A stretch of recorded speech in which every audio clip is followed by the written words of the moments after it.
এবং দেখেছেন যে ফ্যাসিবাদের যে থাবা, এই থাবার স্বরূপ কিন্তু একটি, সেটা হচ্ছে নৃশংসতা। ফ্যাসিবাদের যে প্রতীক হিসাবে এই চারু এবং কারুকলা অনুষদে আজকে চারু কারুকলার যারা এখানে শিল্পী, তারা যে প্রতীক এখানে তৈরি করেছিলেন, ফ্যাসিজমের যে প্রতীক, সেটা সেই ফ্যাসিবাদী কায়দায় এসে পুড়িয়ে দেওয়া হয়েছে।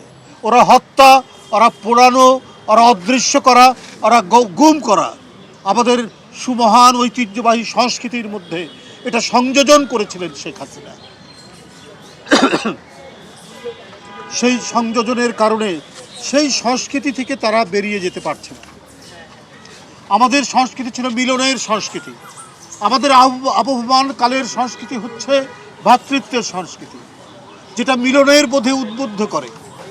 আমরা সেটাই লালন করে এসেছি। পাশাপাশি কাছাকাছি বাংলা ভাষী সম্প্রদায়, সে যে ধর্মেরই লোক হন না কেন, যে বর্ণেরই লোক হন না কেন, তারা পাশাপাশি বাস করেছেন। একই সাথে আমাদের সামাজিক উৎসবগুলো আমরা পালন করেছি, একসাথে চর্চা করেছি। ধর্মীয় উৎসবগুলোও আমরা নিজ নিজ সম্প্রদায় করলেও প্রত্যেকের উৎসবের প্রাঙ্গণ ছিল উন্মুক্ত। আমরা যেমন দুর্গাপূজায় আমাদের বন্ধুদের বাসায় নেমন্তন্ন খেতে যেতাম, আমাদের ঈদে মিলাদুন্নবীতে, কোরবানি ঈদে আমাদের হিন্দু বন্ধুরা আসতেন। এটাই তো ছিল আমাদের হাজার বছরের ইতিহাসের এক অনবদ্য উপাদান। সেটা হচ্ছে আমাদের মিলনের বোধ, সেটা হচ্ছে আমাদের ভ্রাতৃত্ববোধ। এই ধারাতেই আমাদের সাহিত্য গড়ে উঠেছে, সাহিত্যের মধ্যেই সেই বাণী উঠেছে। আপনারা জানেন, মধ্যযুগের একটি কবিতায় বলা হয়েছে, সবার উপরে মানুষ সত্য, তাহার উপরে নেই। এটা ভাবা যায়।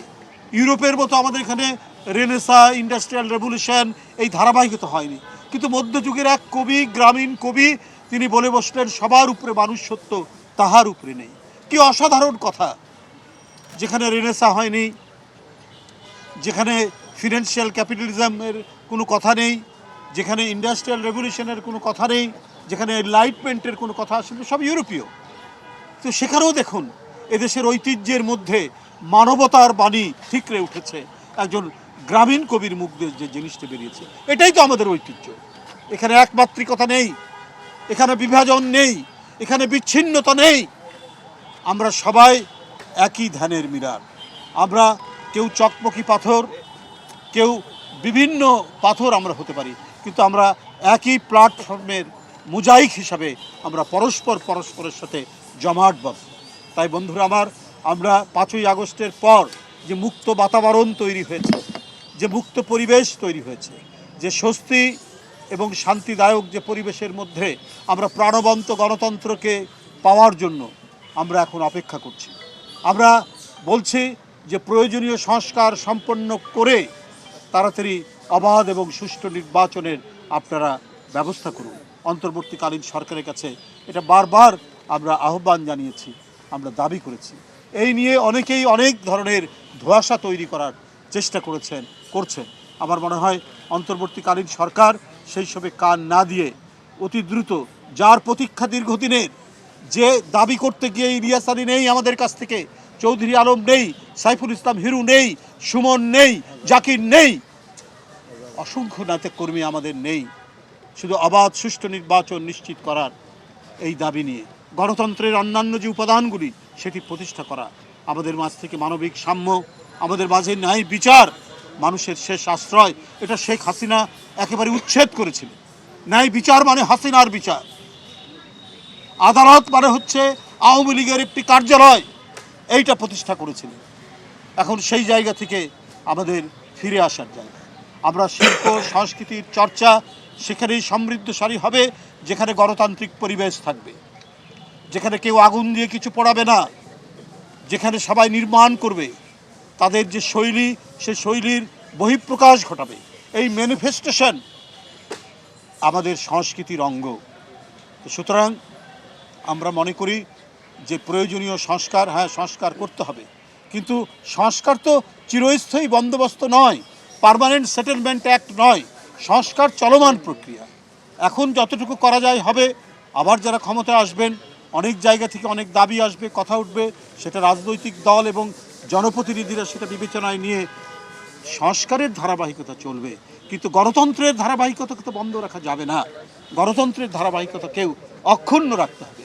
আমরা এই সব কিছু নিয়েই আমরা একই ধ্যানের মিনাল এখানে যারা উপস্থিত হয়েছি, আমাদের শিক্ষকবৃন্দ, আমাদের এখানে যারা ছাত্ররা আছেন বা অন্যান্য রাজনৈতিক দল যারা আছেন, যারা গণতন্ত্রের জন্য লড়াই করেছেন, আমরা আমাদের বিভিন্ন মতপার্থক্য থাকবে, আমরা একে অপরের অনেক সমালোচনা করব, কিন্তু ফ্যাসিবাদের প্রকাশ ঘটবে না। কারো মত প্রকাশের জন্য সেই ভল্টিয়ারের উদ্ধৃতি দেই, আমি তোমার সাথে আমার ভিন্নতা থাকতে পারে, কিন্তু তোমার মত প্রকাশের স্বাধীনতার জন্য আমরা আমাদের জীবন দিয়ে দিতে পারি। সেই ভল্টিয়ারের কথার পুনরুক্তি আজকেও আমরা করছি।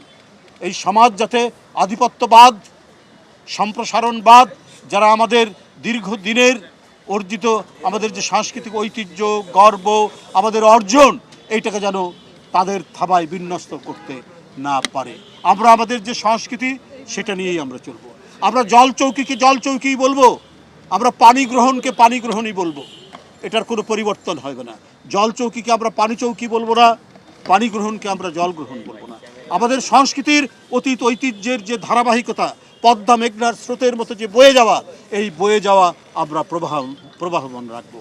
আজকে কারুকলা ইনস্টিটিউটের অনুষদে যে আমি ফ্যাসিস্টদের যে আক্রমণের এখানে বহিঃপ্রকাশ দেখলাম, যে ছাই দেখলাম, আমি তার তীব্র নিন্দা প্রতিবাদ জানাচ্ছি।